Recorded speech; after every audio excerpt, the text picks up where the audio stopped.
जो अभी तक पूरे विश्व में किसी देश ने नहीं किया है। यानी कि भारत ही एक ऐसा देश बन गया है कि जो दक्षिणी ध्रुव पे अपना चांद पे जाने के लिए औकात चाहिए, और वो चीज़ तो है नहीं। एकदम राइट। फिर ये सोच कैसे सकता है कि हम चांद पे जाएं? देखिए, अगर हम बात करें पाकिस्तान की स्थिति के बारे में, उसके स्टेटस के बारे में बात करें, तो आपको पता होना चाहिए और आप लोगों को भी पता होना चाहिए कि पाकिस्तान का वर्तमान समय में, इस प्रेजेंट टाइम में, एक भूखा नंगा देश है। कौन सा देश है आप तो जानते होंगे, बता दीजिए अपने। भूखा नंगा अधनंगा, पता ना क्या कहते हैं। भूखा नंगा देश पाकिस्तान जो बोलता है कि हम चांद पे, क्या हमारे झंडे पे ही चांद है, उसके बारे में कुछ बोलिएगा। देखिए, अगर तरक्की के बारे में बात की जाए तो ये तो आपको पता होगा, ये कहावत भी कहा जाता है कि अगर जो तरक्की करता है, जो आगे बढ़ता है, तो उसके टांग डिमोटिवेट करेंगे और टांग पीछे खींचने के चक्कर में पड़ जाते हैं। अगर चंद्रयान 2 जो गया था उसका सॉफ्ट लैंडिंग नहीं हो पाया, मिशन अनसक्सेसफुल हो गया, तो क्या हम लोग हार मान के छोड़ देंगे? इतना करोड़ रुपया लगा, इतना बजट लगा, इतना मेहनत लगा, इतना समय लगा, लेकिन कुछ नहीं हुआ। अरे मेहनत करते रहना है, सफलता एक दिन कदम चुमेगी और टांग खींचने वाले टांग खींचते ही रह जाएंगे। स्वागत है आप सभी का हमारे चैनल आकाश कुशवाहा ब्लॉग में। आज हम जानकारी लेने वाले हैं विकास सर से आदित्य L1 के बारे में। जैसे आपने देखा कि 10 दिन पहले चंद्रयान 3 जो हम लोग का भारत का मिशन था वो सक्सेसफुल हुआ और सॉफ्ट लैंडिंग करके चंद्रयान चंद्रमा के बारे में जानकारी प्राप्त कर रहा है। और 10 दिन पहले हुआ था और आज से 10 दिन बाद, उस दिन से 10 दिन बाद 2 सितंबर को 11 बज के करीब कुछ मिनट पे हमारा आदित्य L1 सूर्य के लिए रवाना हुआ, सूर्य के बारे में जानकारी प्राप्त करने गया है। तो इसके बारे में हमारे साथ मौजूद है, अभी हमारे साथ जुड़ चुके हैं विकास सर, पीके कंसेप्ट पॉइंट के ऑनर। इसके बारे में आप सभी को जानकारी देंगे। तो ये आप सभी के लिए जानकारी नॉलेजेबल वीडियो हो सकता है, तो आप लोग वीडियो को लास्ट तक देखिए। आपको पूरा समझ में आ जाएगा कि आदित्य L1 है क्या, कैसे मतलब कौन सा मिसाइल से बना है, मतलब क्या क्या बना है, क्या क्या लगा है, क्या क्या बना है, और वहाँ पे जाएगा तो सूर्य का हीट ऑब्जर्व कर पाएगा कि नहीं, बताएंगे हमारे विकास सर। सबसे पहले आपका स्वागत है हमारे चैनल में। आपका भी स्वागत है, सभी दर्शकों का स्वागत है। देखिए, हम बात करेंगे आदित्य L1 के बारे में, क्योंकि कुछ दिन पहले, 10 दिन पहले का बात है कि जो चंद्रमा पे चंद्रयान 3 गया था और उसका लैंडिंग सॉफ्ट लैंडिंग हो गया था, मतलब सही तरीक़ा से लैंडिंग हो गया था। ये आप लोग न्यूज़ में देखे हैं या सुने होंगे या पेपर में पढ़े होंगे, ठीक है। लेकिन आज हम बात करेंगे कल की तारीख में, यानी कि 2 सितंबर 2023 को 11:50 पे सूर्ययान यानी कि आदित्य L1 लॉन्च हुआ था। ये आपको पता होगा, न्यूज़ में देखे होंगे।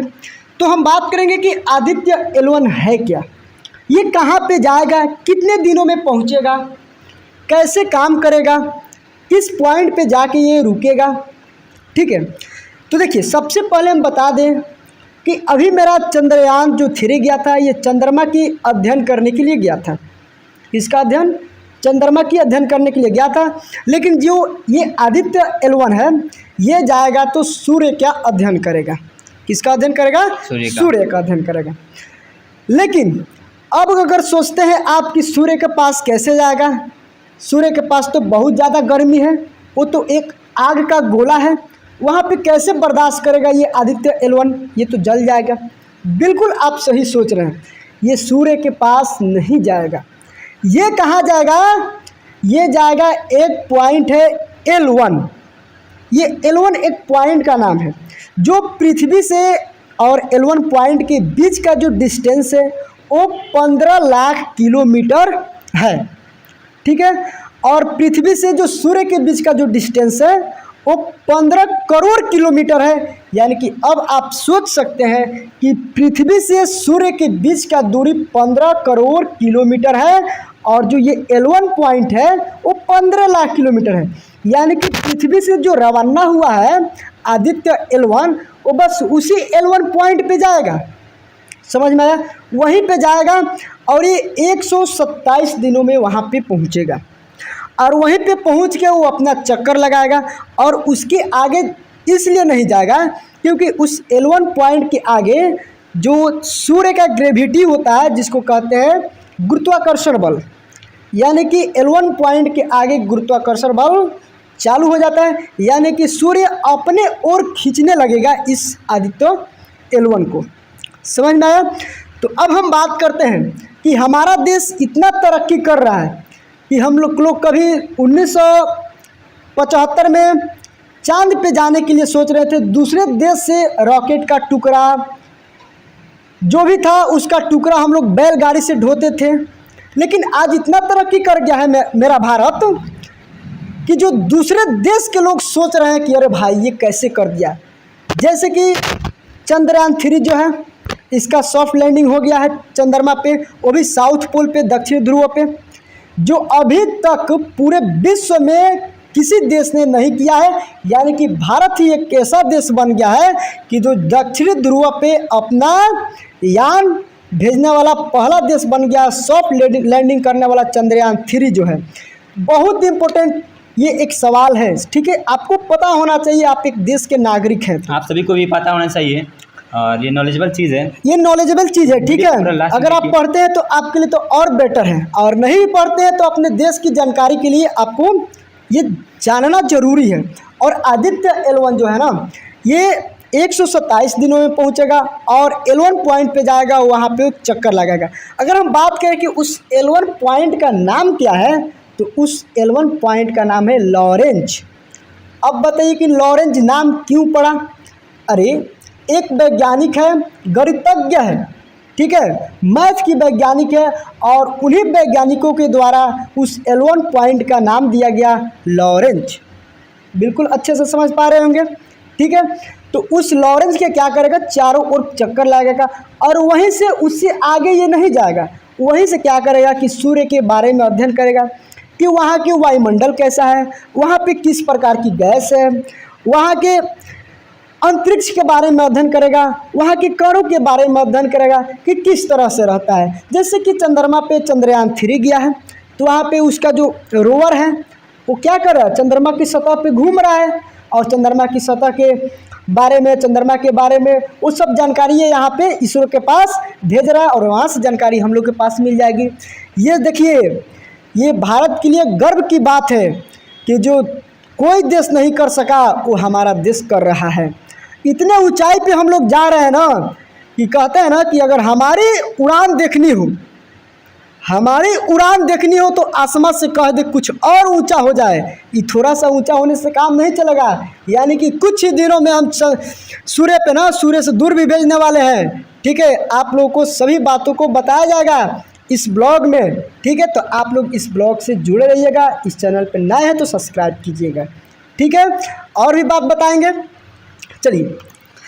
एक भूखा नंगा देश है, कौन सा देश है आप तो जानते होंगे, बता दीजिए अपने भूखा नंगा अधनंगा पता ना क्या कहते हैं, भूखा नंगा देश पाकिस्तान, जो बोलता है कि हम चांद पे, क्या हमारे झंडे पे ही चांद है, उसके बारे में कुछ बोलिएगा।